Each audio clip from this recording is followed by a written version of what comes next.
right, hello everyone. Welcome back to CHRTC 309. So this is Sociology of Youth and Religion. All right, so in the next few slides here, we're continuing with talking about religious parenting a little bit, delving into some more data from Smith and Adamsick, and stuff that came out of the National Study of Youth and Religion. And this particular data set, I think, is really interesting. It's brief. I think it's only 4 slides here, but within these 4 slides, it's contained, just a multitude of data about what potential strategies in parenting might ultimately lead to more religious children, right? To faith transmission working better, and what might be worse. So, parenting styles, parenting really, really matters. Parent religiosity really matters in terms of the transmission of religious faith. And I think what you'll see is some very familiar themes kind of throughout. Okay, so one of the questions that Smith asks, along with Adamsick in the book, is whether parenting style has any kind of tie to ultimately the level of religiosity that we end up finding in adult children.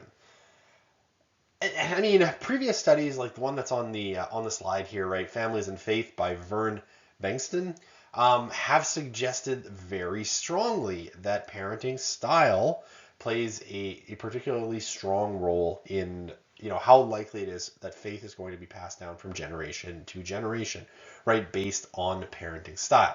Now, other studies, particularly Stephen Armet's, have suggested parenting style is kind of a weak predictor of adult religiosity. So Smith sort of goes about wanting to test this this particular piece of data and kind of see where it ends up. Okay, so there are basically 4 parenting styles, right? So when we talk about parenting styles, we're basically classing parents into essentially 4 big categories. Now, the first 2 can be a little confusing because they sound very similar, and I keep wishing that someone would come up with some different kind of naming conventions for these, but here's what they are. Okay, so the first parenting style is what's called authoritative. And generally speaking, when we talk about authoritative parenting, we're talking about a parenting style that prizes kind of warmth, right? So emotional warmth and connection with children, right? So authoritative parents are going to be very kind of effectively connected to their kids, right? They're going to have good relationships with them. They're going to share emotions. They're going to kind of accept their children's emotions, talk about things, lots of hugs, lots of time spent together, lots of close care, right, around, and these will be children typically that feel very closely connected to their parents. Now, along with that, with authoritative parenting, right, along with that warmth, also comes a lot of rules, right? Authoritative parents have that high warmth relationship, but they also tend to have really, really clear boundaries, right? So they have a lot of rules, right? And they set rules that are fairly logical, right? Typically, we're talking about logical consequences, things that children ultimately can understand, that are clearly laid out in advance so children know what the expectations are that they're being asked to kind of live up to, and there are a lot of them. Now, because there's good two-way communication between authoritative parents and their children, some of these rules are negotiable, right? There is a little bit of wiggle room where children can voice their concerns or their beliefs about it. And ultimately, parents may choose to give a little bit of ground to their children in terms of what's permitted, right? So there's a two-way kind of communication. Parents try to lay out rules that are clear, that are comprehensible, that are well explained. There's a reasoning behind them, and children can then kind of, put in their own 2 cents. Typically, this is thought of as the best parenting style, right?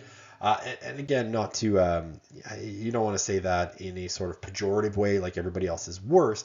But this is, generally seen as the most effective parenting style.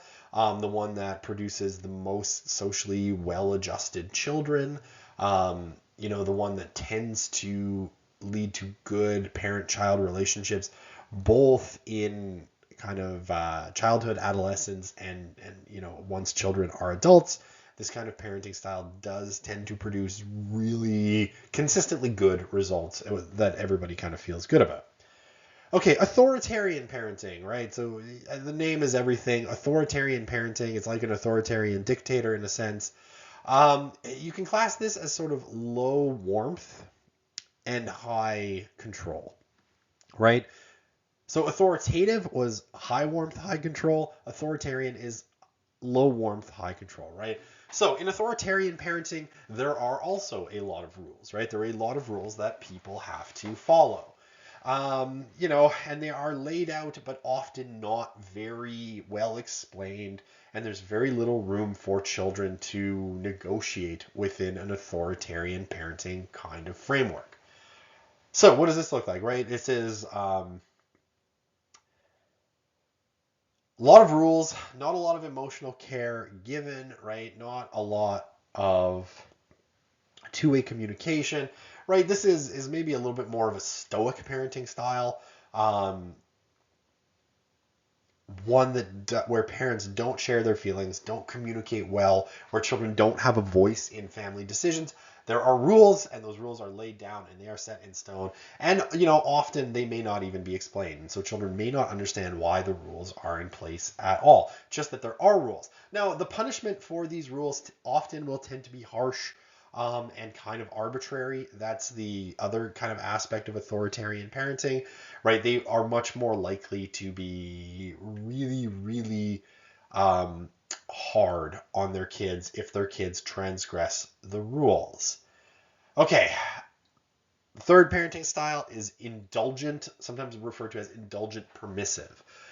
Indulgent permissive, right? I always think of this kind of parenting style as the parents who want to be friends with their children, right? Who are not as interested in parenting them in a lot of ways. Okay, I mean that sounds a little vague, I guess. If you've ever seen the show Gilmore Girls, right? I don't know if that's still a cultural touchstone, but the main characters in that show definitely fall into this kind of indulgent permissive. So basically, right, this is a parenting style, high warmth and low control, right? Parents give a lot of love, right? They have two-way communication, lots of kind of warm, affective bonds with their children, but relatively little control, right? They don't do much when it comes to actually disciplining their children. Children are often allowed to set their own kind of boundaries, their own kind of limits. Parents are often in this parenting style reluctant to place too many limits on their children for fear of damaging that warm relationship. This is, the indulgent parenting style is one that, again, like authoritarian, is seen as relatively ineffective, but in a different way, right? It will tend to produce children who have, low self-control, who are often the ones who experiment with substances at a higher rate, and who are they just don't have boundaries set by parents, and so generally life outcomes are not as good, but they have great relationships with their parents. All right, and the last one is pretty straightforward, right? It's negligent parenting, and this is low warmth, low control, right? Essentially absent parents, parents who are not providing either affective or loving care, or doing much in terms of setting boundaries for their kids. And this, will tend to lead to quite negative behaviors in general, right? They're not getting emotional warmth and they're not getting boundaries, so they tend to run a little wild. You're going to get a good percentage of your population that ends up in early criminal deviance out of this population, where parents are negligent, simply because they don't have anything that we would consider really strict boundaries or controls. Okay, so Smith basically says That if you're talking about religious transmission, if you're talking about, you know, adult children 10 years after adolescence, so, here, kind of towards the outside range of emerging adulthood, 26, 27, 28, maybe 29 years old. So 10 years, after adolescence, depending on where they were measured in the National Study of Youth and Religion. Um, what Smith says is that the sweet spot in terms of kind of comparing parenting styles and parent religiosity was that, the parents who had higher religiosity, right? So they said religion was more important in their lives, and authoritative parenting styles had the most kind of efficient religious transmission to their children. Okay, I mean, just like, how was this done, right? Basically, Smith, having this decade and a half long study and data where they've revisited people, over 15 years, took the data from the first wave of the National Study of Youth and Religion and compared it with the fourth wave. So the nice thing about National Study of Youth and Religion is you are comparing the same people, right? Because the study has basically followed the same people since they were teenagers and is now, sort of looking at them as they're entering their 30s. And for some of them are in their mid 30s too. Okay, so basically from that first wave, Smith had grabbed a bunch of data about parenting style, right? Because he interviewed in that first wave both parents and teenagers, right? Really clever. So yeah, they did surveys and interviews with both parents and teenagers, and they collected a bunch of parenting data from them, both what parents said about their own parenting and ultimately what their children said about their parenting. Really kind of cool way of doing things. Smith is a genius. And so, going back, you could look and see, okay, so for those teenagers who said in that first wave that their parents had this kind of, obviously they didn't say my parents have an authoritative parenting style, but who classed their parents according to a bunch of indicators as authoritative. Basically, the children of authoritative parents were more likely than the other groups to say that religious faith is extremely important, right? And all of the other parenting styles, authoritarian, indulgent, and negligent, all were less likely to produce adult children with high religious salience. Okay, now, that said, according to Smith, parenting style still generally produced less intense results than parent religiosity, right? Parent religiosity, the salience that parents said religion had in their lives, right? How important they said it was to them, was still, I think, for Smith much more. Well, I don't think, I know because I read the book. Was more important for Smith than parenting style. But there is a sort of a sweet spot, right? There is a sort of, place where, I've got a Venn diagram here, right? Where those two things overlap for particularly high rates of religious transmission. Yeah, and one of the things that Smith said that I think is interesting is, well, about half of adult children had become, out of the National Study of Youth and Religion data, right? So emerging adults had become never attenders, right? So around half the sample. So that you're still talking about 2,000-ish people, so still a nationally representative sample. About half of them had become never attenders. Those who had authoritative parents, right? So that kind of sweet spot. Well, it wasn't necessarily a predictor for high religious salience, not as much as parent religiosity. It had a noticeable moderating effect on the possibility that adult children were never attending, right?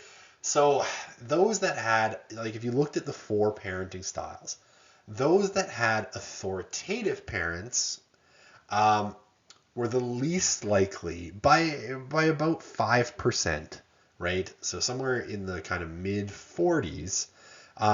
So they were the least likely to say they never attended religious services, right? So it's lower than the average, right? So the average is about 50%.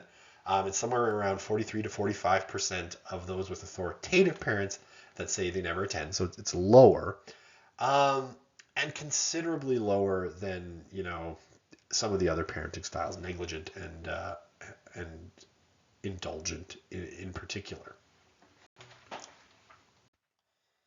Okay, so going back, I think a little bit to what Dean was saying, right, in Almost Christian, a book that's written 13 years before this one.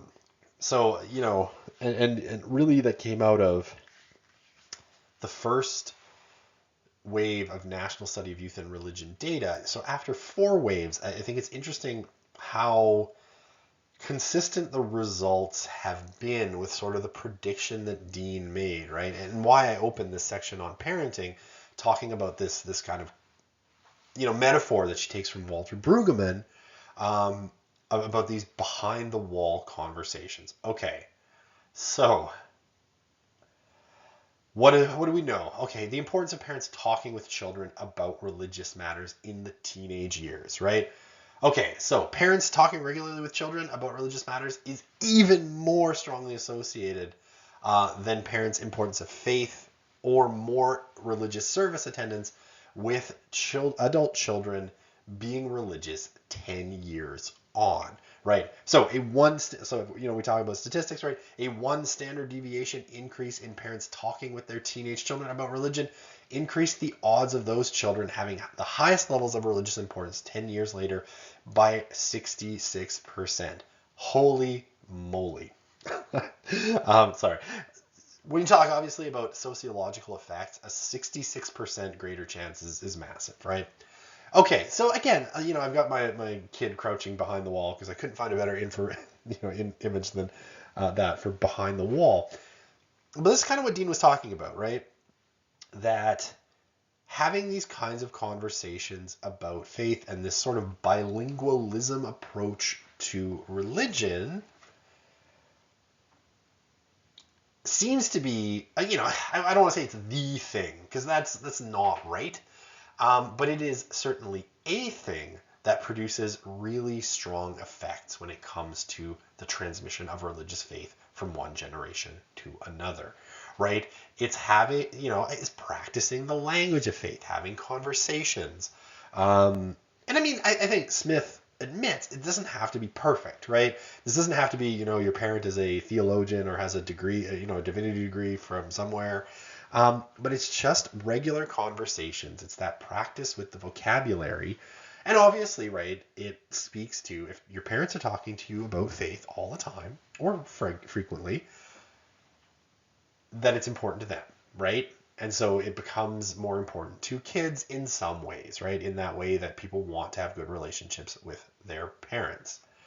Okay, but how does this compare, right? So I think I'll just say like one more word on this.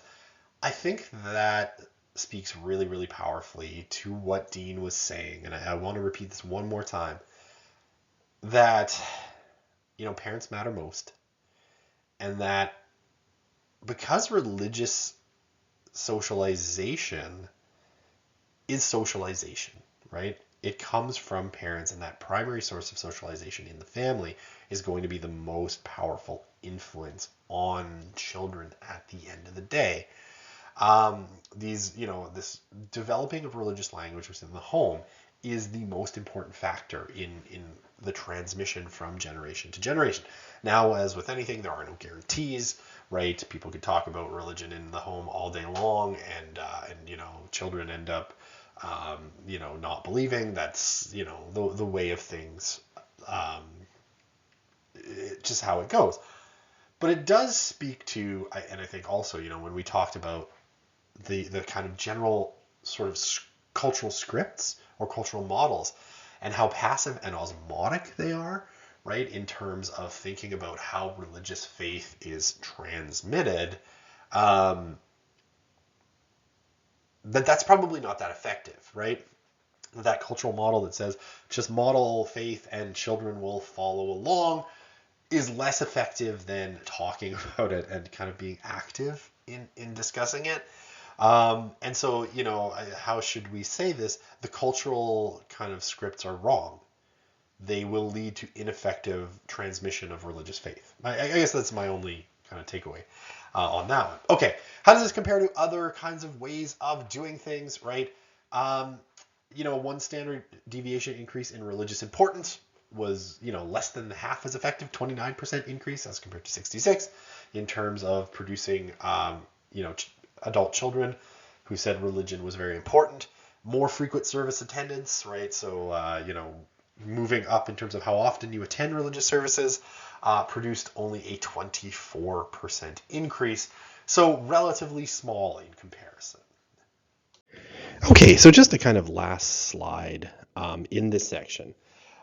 So, when we're talking about these questions of parent religiosity, of these kinds of conversations, of the way that parents ultimately affect the faith of their kids, I think really important here is to note, again, we talked about divorce in a previous section here. When it comes to religious parents, right, there's a bunch of things that probably control for the most religious parents actually, A, having the best relationships with their kids, and then therefore being pretty effective at passing on religion to their children, right? Okay, so amongst these things, right, is that in terms of successful marriage, right, we think of successful marriage as people ultimately not breaking up, right, maintaining those marital relationships and generally having a harmonious marriage, right? Again, harmonious marriages mean happy houses and all this kinds of stuff. More religious parents, right, tend to have lower rates of marital discord, infidelity, and divorce, right? All of which negatively affect their ability to parent, right? If there's a lot of marital discord, right, people are fighting, they're going to parent more poorly, more divided attention, all of those kinds of negative things.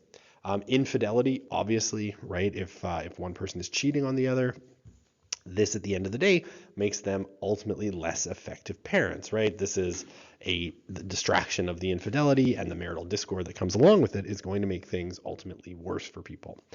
And then divorce, right? Obviously, we talked about divorce a little bit already. It divides efforts, right? It takes one parent out of the home. They can't be a model. If they're step parents, right, they're not generally as effective in terms of religious transmission in lots of ways. So yeah, this is basically the story, right?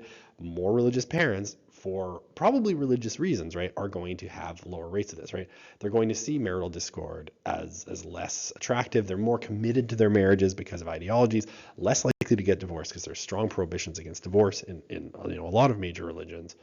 And then infidelity, obviously, is not permitted and severely sort of morally reprimanded or morally, morally prohibited in most religious systems, right? Okay, so these things are all going to happen less. Okay, so as Smith says, even controlling for declines in religiosity following divorce, he says that more religiously engaged parents have better marital outcomes, right? So, even if we take those people who are very religious and then got divorced and had a declining religiosity, so even if we sort of take them out of the sample, right, or we control for them in the way we do our calculations, more religiously engaged parents have better marital outcomes on the whole. This affects the likelihood that children are going to grow up religious, right? Because again, you're going to have that virtuous cycle. Two parents on the same page, probably religiously, having consistent messaging, backing each other's efforts up, supporting each other, sharing the same messages with their kids, between spouses, all of those things. More religious involvement contributes positively to the relationship between marital partners, right? So they're going to have better relationships. So again, parent religiosity really here matters most. And there's a lot of components that we can talk about that really help. So we can certainly talk about things like, less likelihood of divorce, more consistent kind of parenting, more resources, more affective bonds, right? All of these things are all really, really good for the transmission of religious faith at the end of the day, right? And so more religious involvement, the more it makes, the relationship between partners better, the more likely it is that they're going to be effective at passing on religious faith. So parents really do matter more or most, right? They're really important.